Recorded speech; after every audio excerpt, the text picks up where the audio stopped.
सभी का स्वागत है जो इस समय मेरे साथ जुड़े हैं।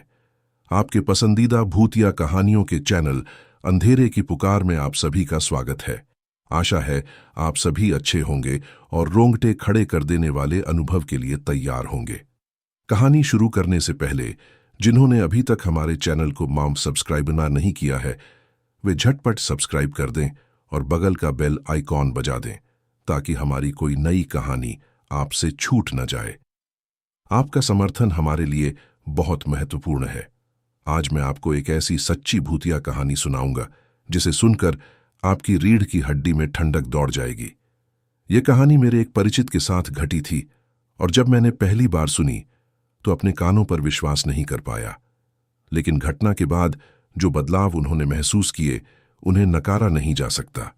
यह घटना आज से लगभग 15 साल पहले हुई थी, हमारे गांव से थोड़ी दूर एक पुराने सुनसान घर में। घर कई सालों से खाली पड़ा था। गांव वाले कहते थे घर शापित है, इसके अंदर कथित तौर पर अशरीरी आत्माओं का वास है। गांव का कोई भी दिन के उजाले में भी उस घर के आसपास नहीं जाता था और रात की तो बात ही छोड़ दें। घर के चारों ओर पेड़ पौधे इतने घने हो गए थे कि दिन की रोशनी भी बहुत कम अंदर पहुंच पाती थी। सर्दियों में जब पूरा इलाका कोहरे से ढका होता था तो घर और भी भयानक लगता था। इसकी पुरानी लकड़ी की खिड़कियां टूटी हुई थीं और हवा की आवाज से वे अजीब तरह से हिलती थीं।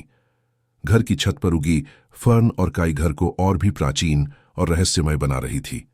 मेरे परिचित का नाम आकाश इडियोस था। आकाश बहुत ही तर्कवादी व्यक्ति था। वह भूत प्रेत या अलौकिक चीजों में विश्वास नहीं करता था। हमेशा कहता था यह इंसानों के मन की भूल है और कुछ नहीं।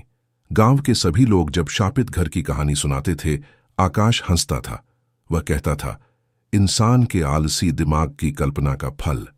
दोस्तों के साथ शर्त लगाकर वह अक्सर कहता था एक दिन वह उस घर में रात बिताएगा और साबित करेगा कि भूतों का अस्तित्व नहीं है।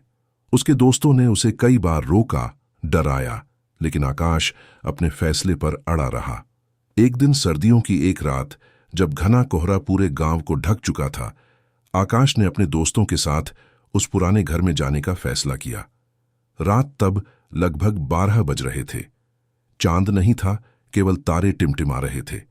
गांव की सड़कें सुनसान थीं, कुत्ते कभी कभी भौंकते थे। सर्दी की ठंडी हवा हड्डियां कंपा रही थी। आकाश के साथ उसके 3 और दोस्त थे, रोनी, सोहेल और फारूक खाक। वे सभी आकाश के साथ वह शर्त लगाए थे। उनके मन में डर था, लेकिन आकाश की जिद के आगे वे हार मान चुके थे। जब वे घर के करीब पहुंचे तो चारों ओर की खामोशी और गहरी हो गई। पेड़ों के पत्ते हिलने की आवाज भी नहीं सुनाई दे रही थी। घर की ओर देखकर उन सभी का दिल धड़कने लगा। रोनी बोला, आकाश, अभी भी समय है, वापस चलते हैं। मुझे कुछ अजीब सा लग रहा है। आकाश हंसा, डर गया क्या? देखना, कुछ भी नहीं है वहां। वे धीरे धीरे घर के मुख्य दरवाजे की ओर बढ़े। दरवाजा बहुत पुराना था और लकड़ी का प्लास्टर उखड़ गया था। एक जीर्ण किवाड़ थोड़ा खुला था। अंदर घुप अंधेरा था। उन्होंने टॉर्च की रोशनी जलाई और अंदर प्रवेश किया। अंदर घुसते ही उनका दिल दहल गया। चारों ओर धूल की परत, मकड़ी के जाले और एक नम गंध। पुराने फर्नीचर टूटी हुई हालत में पड़े थे, जैसे कोई जल्दबाजी में उन्हें फेंक गया हो। आकाश बोला, देखा, कुछ भी नहीं है, बस एक पुराना घर। वे अंदर के एक बड़े हॉलवे में गए। वहां एक पुरानी टूटी हुई डाइनिंग टेबल और कुछ कुर्सियां उल्टी पड़ी थीं। पहली मंजिल पर चढ़ने की सीढ़ी अंधेरी और भयानक थी। सोहेल बोला, क्या हम सिर्फ नीचे ही रहेंगे या ऊपर भी जाएंगे? आकाश बोला, पूरे घर को घूम कर देखा जाए। उन्होंने टॉर्च जलाकर एक एक कमरे को देखना शुरू किया। ज्यादातर कमरे खाली थे। कुछ कमरों में पुराने कपड़े और टूटे हुए कांच के टुकड़े पड़े थे। हॉलवे में लौटकर आकाश बोला, आज रात हम यहीं बिताएंगे। उन्होंने फर्श पर एक चादर बिछाई और बैठ गए। आकाश ने अपने बैग से कुछ खाने पीने का सामान निकाला। वे बातें करने लगे, अपने डर को दूर करने की कोशिश कर रहे थे। रात बढ़ने के साथ ठंड बढ़ने लगी। बाहर से हवा की सूं सूं की आवाज आ रही थी, जो घर के अंदर और भी भयानक लग रही थी। रात तब लगभग 2 बज रहे थे। वे सभी लगभग सो गए थे। अचानक एक आवाज से उनकी नींद टूट गई। लगा ऊपर से कुछ नीचे गिरा। एक भारी चीज गिरने की आवाज। उन सभी का दिल कांप उठा। रॉनी डर से कांपते हुए बोला, वह किसकी आवाज थी? आकाश पहले कुछ नहीं बोल पा रहा था। वह भी थोड़ा डर गया था। शायद कोई चूहा या कुछ और होगा। वह खुद को समझाने की कोशिश करने लगा, लेकिन थोड़ी देर बाद ऊपर से एक और आवाज सुनाई दी। इस बार स्पष्ट, कदमों रैस की आवाज। लगा कोई धीरे धीरे चल रहा है। कदमों की आवाज धीरे धीरे उनके करीब आने लगी। उन सभी की आंखें बड़ी हो गईं। फारूक बोला, आकाश, यह कोई चूहा नहीं है। आकाश ने टॉर्च उठाकर ऊपर की ओर देखा। सीढ़ी घुप अंधेरी थी। उनका डर और बढ़ गया जब उन्होंने सुना कदमों की आवाज सीढ़ी से नीचे आ रही थी। धीमी, भारी चाल। वे चारों एक दूसरे को देखने लगे। उनके मुंह से कोई बात नहीं निकली। कदमों की आवाज जब सीढ़ी के आखिरी कदम पर पहुंची तो आवाज रुक गई। एक तीव्र ठंडी हवा उनके बगल से बह गई। हालांकि सभी खिड़कियां बंद थीं। उन्हें जैसे सांस लेने में भी दिक्कत हो रही थी। सुहेल ने हिम्मत करके टॉर्च जलाई और सीढ़ी के नीचे की ओर देखा। उन्होंने जो देखा उससे उनका खून जम गया। सीढ़ी के नीचे एक काली धुंधली छाया खड़ी थी। छाया का कोई निश्चित आकार नहीं था, केवल एक इंसान जैसा आकार। वह उनकी ओर देख रही थी, हालांकि उसकी कोई आंखें नहीं दिख रही थीं। आकाश के हाथ से टॉर्च गिर गई। कमरा फिर से अंधेरे में डूब गया। वे डर से सहमे हुए बैठे थे। कोई आवाज करने की हिम्मत उनमें नहीं थी। अंधेरे में से एक फुसफुसाहट सुनाई दी। पहले बहुत धीमी, बाद में वह स्पष्ट होने लगी। आवाज भयानक रूप से विकृत थी, जैसे कई सालों से किसी ने बात नहीं की हो। तुम यहां क्यों आए हो? ये मेरी जगह है, मेरी। आकाश को लगा उसका दिल रुक जाएगा। उसने जीवन में कभी ऐसे डर का सामना नहीं किया था। उसका तर्कवादी मन जैसे टूट गया। वह समझ पा रहा था यह कोई कल्पना नहीं है। वे आंखें बंद करके बैठे थे। फुसफुसाहट और तेज हो गई, जैसे वह उनके कान के पास आ गई हो। तुमने मेरी शांति भंग की है, तुम्हें इसकी कीमत चुकानी होगी। अचानक उनके चारों ओर कमरे का सारा सामान हिलने लगा। कुर्सियां इधर उधर उछलने लगीं। कांच टूटने की आवाज सुनाई दी।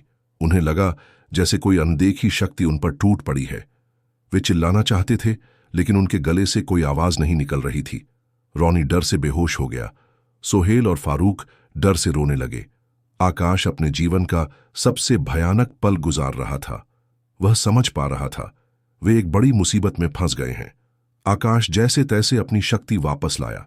वह जानता था उन्हें यहां से भागना होगा, वरना उनकी जान खतरे में पड़ जाएगी। वह चिल्लाया, भागो, सभी भागो। वे तीनों किसी तरह रॉनी को घसीटते हुए मुख्य दरवाजे की ओर भागे।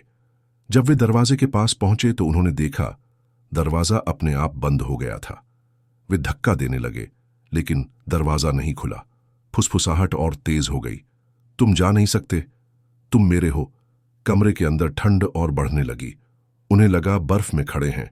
उनका शरीर अनियंत्रित रूप से कांप रहा था। आकाश ने बेताबी से दरवाजे का हैंडल घुमाने की कोशिश की। उसने पूरी ताकत से दरवाजे को धक्का दिया। सौभाग्य से दरवाजा खुल गया। उन्होंने एक पल भी इंतजार नहीं किया। रॉनी को घसीटते हुए वे जान बचाकर भागने लगे। उन्होंने पीछे मुड़कर देखने की भी हिम्मत नहीं की। वे दौड़ते दौड़ते गांव तक पहुंचे। उनके शरीर थकान से टूट रहे थे। जब वे गांव के आबादी वाले इलाके में पहुंचे तब सुबह हो चुकी थी। वे सभी बेहोश हो गए।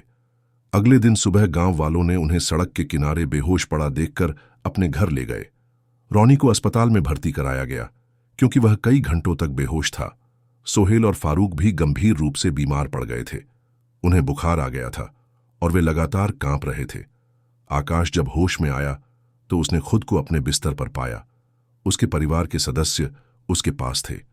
उसने उन्हें रात की घटना बताई। पहले किसी ने विश्वास नहीं करना चाहा, लेकिन जब रॉनी, सोहेल और फारूक ने भी वही बात कही तो गांव वालों को समझ आया वे वास्तव में किस भयानक अनुभव से गुजरे थे। इस घटना के बाद आकाश का जीवन पूरी तरह बदल गया। वह पहले जैसा तर्कवादी नहीं रहा।